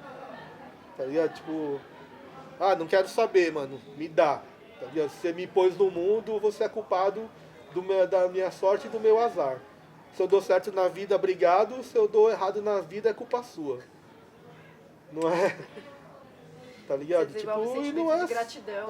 Não é assim, cara. Tipo, mano, seu pai e sua mãe te criou até ali. Eles têm culpa sobre um monte de coisa, mas não tem culpa sobre tudo, não, velho. Fizeram o que puderam, né? Fizeram o máximo que, tipo, até aquilo que você não gostou, acho que eles fizeram querendo o melhor pra você, né? E quando você vira pai, você faz a mesma coisa. E seu filho não vai entender você igual você não entendeu Aí seu você pai. vai falar aquela frase, um dia você vai entender que seu pai não está falando isso pelo seu bem. Entendeu? Mas é isso, é só você passando pela experiência mesmo, né? E esse aí foi o start que você teve assim pra voltar a fazer grafite, mais tranquilo? Cara, eu acho que no meu entendimento, eu nunca parei de fazer grafite. Mas fala assim, usar spray, quando você tava fazendo isso. Né? Depois eu voltei aos poucos a usar spray. Agora hoje eu só uso spray de novo. Na rua, né? E por que você voltou pro spray?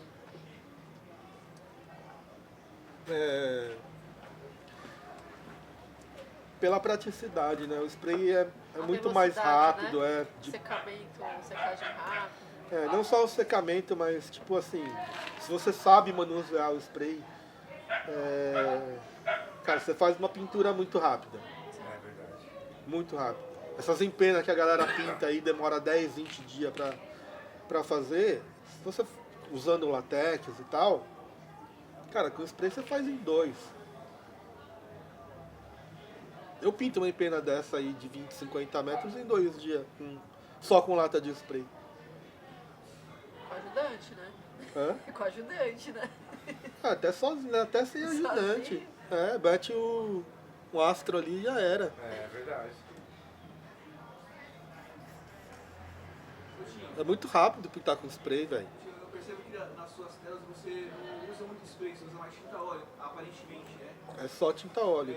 Por causa dos seus clientes ou porque é questão de gosto mesmo? Boa pergunta, né? Não, assim, quando eu comecei a pintar a óleo quando eu entrei na FAAP, né? E quando eu comecei a fazer a faculdade. Até então eu nunca tinha pintado uma tela. Já tinha pintado 2 telas quando eu era adolescente, mas era coisa assim, tipo, curiosidade, assim. Mas depois disso eu nunca pintei, e aí voltei a pintar a óleo quando eu entrei na faculdade. E eu escolhi pintar óleo porque, assim, como assim, eu não tenho, como eu acabei de falar já, estou falando já há bastante tempo, eu não sou de uma família que tem uma cultura de arte e tal, não sei o quê, então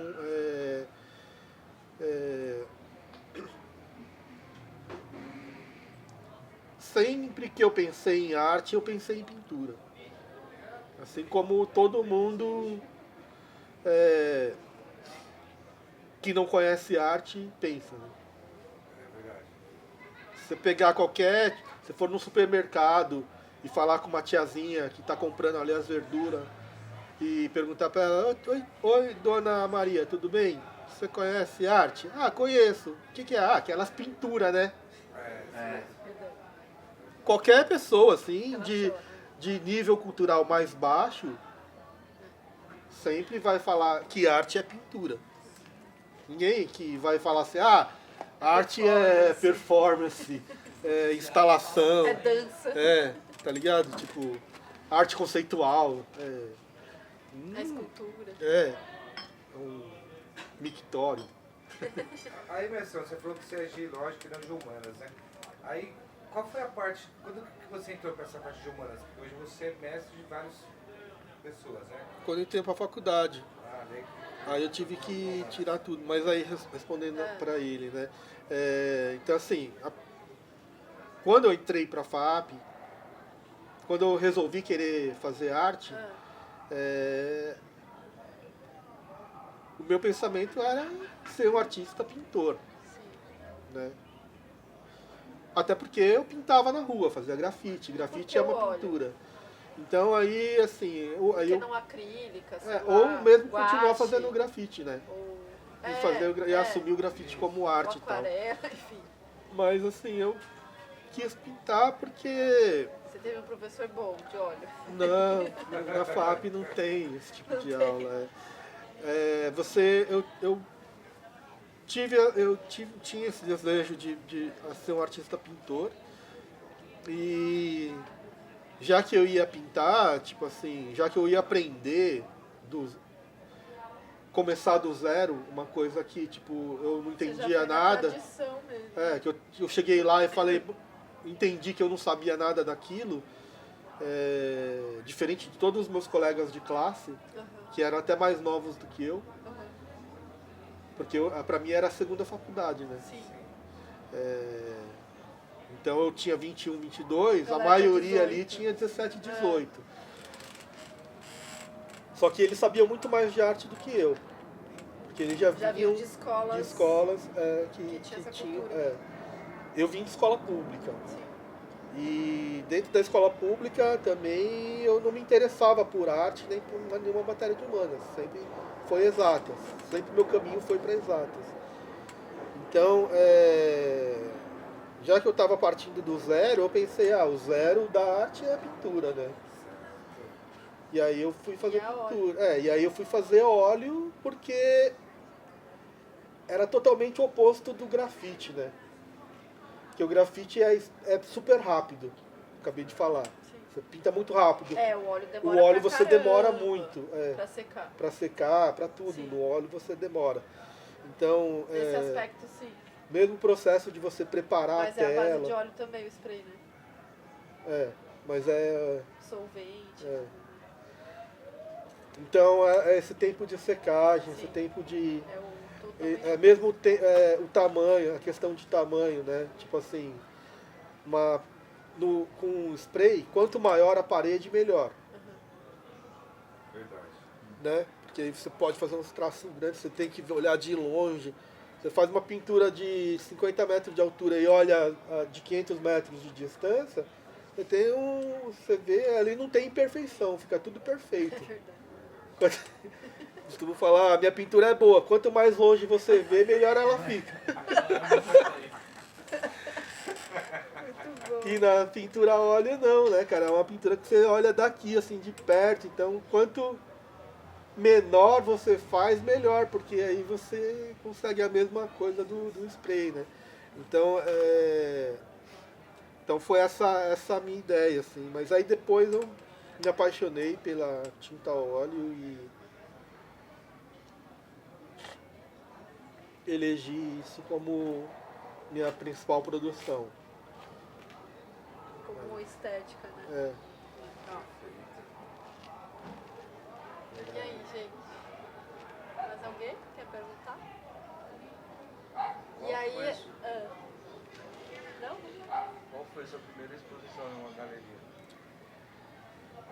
E quanto tempo? Cara, minha primeira exposição numa galeria foi no Centro Cultural São Paulo, nesse prêmio aí que teve, que eu fiquei em segundo lugar, que era o Prêmio Michelangelo de Arte, que era um prêmio organizado pela loja Michelangelo de pintura. Que legal. Não, no Centro Cultural São Paulo, né? É. Tipo, Olha a primeira do porque, pra quem não sabe, né, o Centro Cultural São Paulo abrigou, assim, os primeiros anarquistas, né? Os primeiros encontros anarquistas eram feitos ali, né? Tipo, um espaço muito forte, assim. Acho que tem tudo a ver, né? A energia, a vibe toda, assim, do muito grafite legal, anárquica mesmo. Gosto muito de lá. Mas assim, a primeira exposição, isso foi a primeira que eu fiz mesmo, só minha, individual, não foi nem aqui, foi na França, em Grenoble. Numa galeria que é uma galeria que trabalha com artistas que vêm dessa cultura de board esportes, assim, surf, skate, snowboard, chama Space Junk. E aí eu fiz a minha primeira a minha primeira individual foi lá. Eu tenho uma curiosidade de saber como que era marcado os rolês, assim, de vocês, assim, você, o Espeito, os Gêmeos, como que vocês faziam, assim, vocês se conheceram aonde? E como que vocês faziam, tipo, pra marcar um rolê, vamos sair e tal. Porque não eram do mesmo bairro, né? Você falou que saiu da bolha, né? Expandiu. E você conheceu eles como? Assim? O Binho, Como vocês ele se morava cruzaram? num bairro bem perto do meu. Assim, da casa onde a minha mãe morava ZN também. pra casa do Binho, era coisa de 10 minutos de carro. Sim. A pé, dava pra ir a pé, dava Foi meia hora a O pé. primeiro que você conheceu foi ele. Tá. O Espeto morava no Imirim, que é um pouco mais longe, mas não é tão mais longe. É tipo, como se fosse daqui, Vila Madalena até os Jardins. Vocês aí. se cruzavam no rolê do skate, assim. É, Bom, o Binho você contou que foi no Carandiru. sim. E aí o Espeto foi como? O Binho me levou na casa dele. Na casa dele. Falou, tem um cara que tá pintando também, vamos lá. Uhum. E aí os Gêmeos... Os Gêmeos, eles foram pintar perto da minha casa. Numa loja de discos, eles foram fazer um trabalho para essa loja de discos. Que eles eram no Camusim. Aí foi os dois Gêmeos e o Viché. E o Viché, né? E aí eles estavam juntos, os três. O Viché ajudava eles. Pra eu conhecer eles lá. E aí a Nina... Mas vocês não tinham a menor dimensão, tipo, da grandiosidade que ia ser depois de vocês, assim. Não. A Nina, que foi legal. mulher Primeira menina, né? que foi a mulher de um dos Gêmeos, não é mais, Sim. mas Foi pintou uma das assim, primeiras meninas a pintar. a primeira, foi a primeira. Foi a primeira, né? Ela era a irmã de uma amiga minha que curtia comigo, a Adriana. A Adriana é a irmã mais velha da Nina. Que era uma a mina. primeira da galera de vocês, né? Porque aí tinha essa outra galera mais acadêmica também, que já tinha algumas mulheres que pintavam, né? Tipo, eu conheci a Biba Rigo já, conheceu? Que pintava uns murais aqui na vila, ao mesmo tempo que vocês pintavam com a Nina. Sim. Então, a primeira dessa galera. É que assim, eu chamo de grafite isso que a gente faz. Sim. Que vem do movimento de grafite americano, Sim. a mesma escola, né? Que começou lá, se espalhou pelo resto do mundo. O que essa galera do Alex Valauri, Sim, do Kate Haring. eles têm uma coisa por causa do Kate Haring e do Kenny Scharf, mas é muito mais a coisa do grafite francês, do stencil, Sim. do Black Lerat, E essa outra galera que vem de uma linha mais europeia de pintura na parede. Né? Sim, de mural, você De chama? mural, é. Tá, perfeito.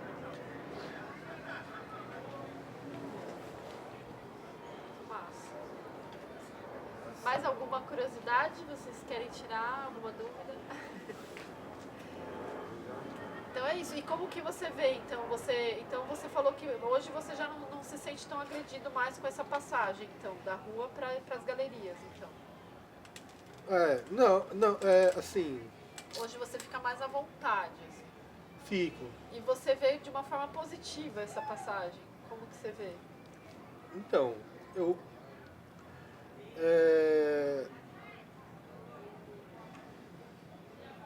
como eu vejo, não é a forma como tem que ser visto, né? Mas, assim, tem várias formas de se ver. Eu acredito que uma coisa é uma coisa e outra coisa é outra coisa. Então, grafite é grafite, arte é arte. Eu acho que o grafite tem que ser valorizado por ser grafite, sem querer ser arte. Arte que você fala, arte contemporânea. Arte contemporânea. Arte Porque é arte. grafite é arte. Grafite é arte Mas não é arte e também contemporânea. mas também não precisa ser arte. Grafite é grafite, saca? Certo. Tipo, igual assim, eu sou homem, você é mulher. Eu não tenho que querer ser mulher Sim, e nem você tem que querer ser homem. sim. E também não tem problema se eu querer ser mulher e se você quiser ser homem. Ou eu querer ser brasileiro e você querer ser japonesa. Uhum. Não tem problema. Mas também não tem problema eu assumir que eu sou japonês e você assumir que você é brasileira. Ou que eu sou palmeirense e você é corintiana. Entendeu? Ou qualquer coisa. Tipo, grafite é grafite, não tem querer ser arte. Entendi, legal. Certo. Ele pode ser grafite e pode ser feliz e valorizado do jeito que ele é ali no mundo dele. E ele pode ser até mais valorizado do que a arte. Chegar num degrau acima da arte, se ele quiser. Entendeu? Isso foi mostrado no começo dos anos 2000, quando o grafite chegou a movimentar a economia mundial muito mais do que a arte. Em relação a tudo, tipo merchandising, propaganda, exposições de grafite virando Vendas, quarteirão, público. todo mundo querendo saber de grafite. Matéria de grafite vendia a todas as revistas. Alguém falava que ia passar algum filme de grafite no cinema, acabava os ingressos, todo mundo ia ver. Quantas mostras o Sesc fez de grafite nessa época aí, tudo lotado. Os caras anunciavam agora, ó, tipo, vai abrir hoje. Se não tivesse ali com o dedo rápido ali pra comprar o ingresso, você ficava sem. Né? Por isso que eu falei, quando o grafite quis ser arte, perdeu. Por quê? Porque agora ele perdeu essa coisa toda que teve, né? Querendo ser outra coisa, Entendi. e não recuperou mais. Você acha que perdeu a essência? Não perdeu a essência porque ainda tem gente que é essência. Só que tem muita gente ali do grafite que meio que quis fazer essa transposição. Eu sou um. Mas você manteve o grafite. Você manteve as duas coisas, né? Mais ou menos. Mantive e não mantive, porque eu não falei que eu fui rejeitado numa época. Entendeu? Então, assim, eu sou um exemplo disso, dessa coisa perdida que fica no meio do caminho, que não é um, não é o outro, que quer ser um, quer ser o outro, quer ser os dois. Mas não tem que ser assim, sabe? Eu valorizo quem é do grafite e só quer saber do grafite. Assim como eu valorizo quem é da arte e só quer saber da arte. Assim como também valorizo quem está ali, que nem eu ali, sem saber se vai para um lado ou se vai para o outro. Mas, Porque tem a coisa da sobrevivência também. eu acho assim, o grafite é o grafite e a arte é a arte. Quando você pinta isso, você vê que isso é grafite. E quando você pinta óleo numa tela e tá dentro da galeria, isso é arte? Ou pra você é tudo a mesma coisa? Eu penso que o que eu faço na rua é grafite e o que eu faço dentro do meu ateliê é arte. Porque eu penso diferente nas duas situações. Tipo, quando eu tô Isso na você rua, eu tô conceitua? pensando Ou não conceitua? na rua. É.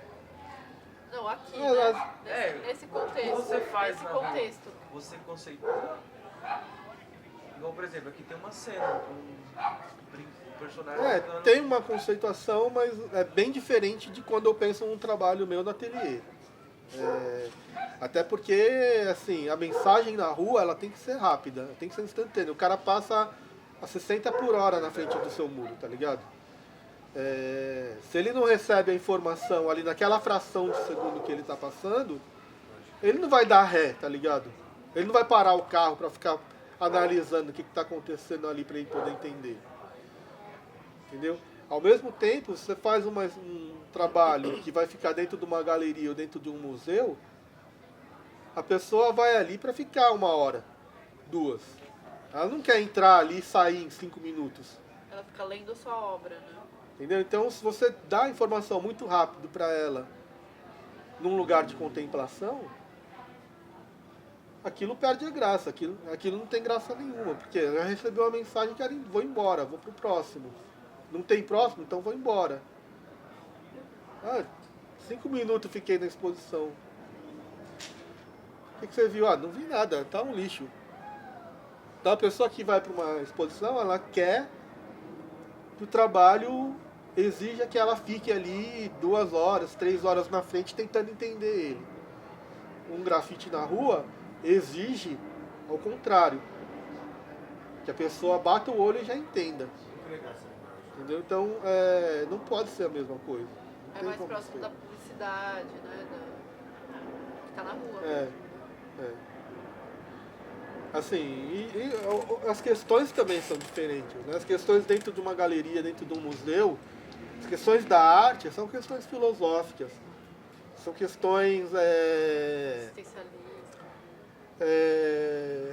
de pensamento humano, né? É como fazer arte é como fazer ciência. Entendeu? Tipo, se você quer ser cientista, você quer fazer uma descoberta.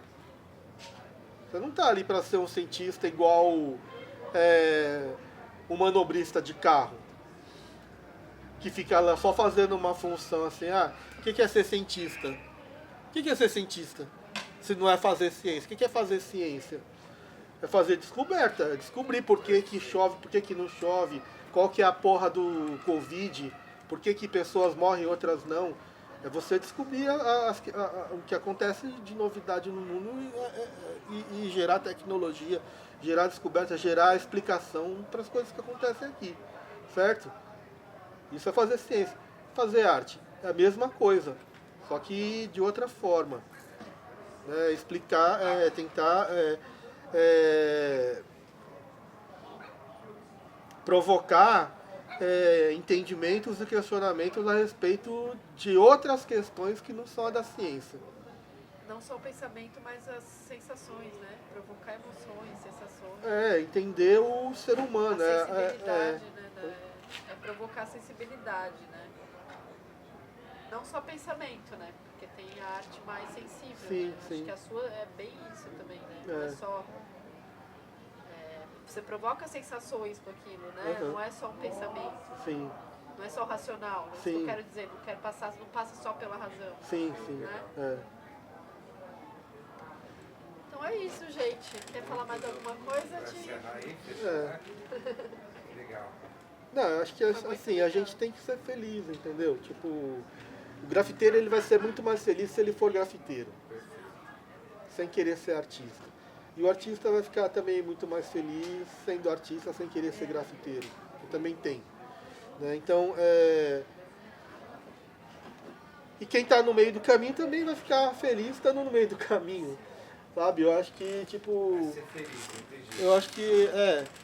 Eu acho que a frustração existe quando você é uma coisa, você não aceita aquilo que você é, e você fica sempre querendo ser o próximo. Sempre querendo ser o outro. E você nunca vai ser o outro. Porque o outro é o outro. E também o outro não é tão bom assim igual você pensa que é, né? Não, Porque eu olho pro GR assim e falo, pô, o GR é feliz, né, mano? Porque eu queria ser igual a ele, velho. pode crer. Agora só viver, só sendo ele pra saber se é bom ser ele, é bom ser você. Vai lá, faça tudo que eu passei lá. Lá na Alemanha. Vai lá. Então é isso, cara. Tipo, a gente tem que ser o que a gente é. E aí, assim, a gente sendo o que a gente é, no máximo da potência que a gente pode ser, a gente vai ser bom, a gente vai colher frutos e a gente vai conseguir fazer tudo que a gente quer, até mais do que querendo ser o outro, entendeu? Tipo... Porque, assim, o que eu posso fazer, só eu posso fazer. O que você pode fazer, só você pode fazer. E se eu tentar fazer o que é pra você fazer, eu não vou conseguir. Assim como você também não vai conseguir fazer o que é pra eu fazer. Cada um tem uma missão. Cada um tem E aí dentro da sua capacidade, da sua potência, se você conseguir canalizar suas energias para fazer aquilo que você tem para fazer, você vai fazer e vai colher frutos. E aí, você fazendo isso, pouco importa se você é artista, se você é grafiteiro, se você é preto, se você é branco, se você é hétero, se você é gay, entendeu? Tipo, o importante é que você é você. Se sinta feliz no quanto que você é. Fazendo aquilo que você acredita, entendeu? Não fazendo aquilo que os outros querem que você faça. Pra poder se encaixar num sistema. Não se comparar com os outros, né? Fazer o seu melhor pra você, não ficar se comparando os outros, né? Porque se a sua medida é a medida do outro, cara, você nunca vai ser feliz, velho. Nunca vai agradar todo mundo, né? Nunca vai agradar todo mundo, né? Aí você tá fazendo um negócio aqui, e aí, tipo, você tá mais preocupado com o que o outro tá fazendo, né?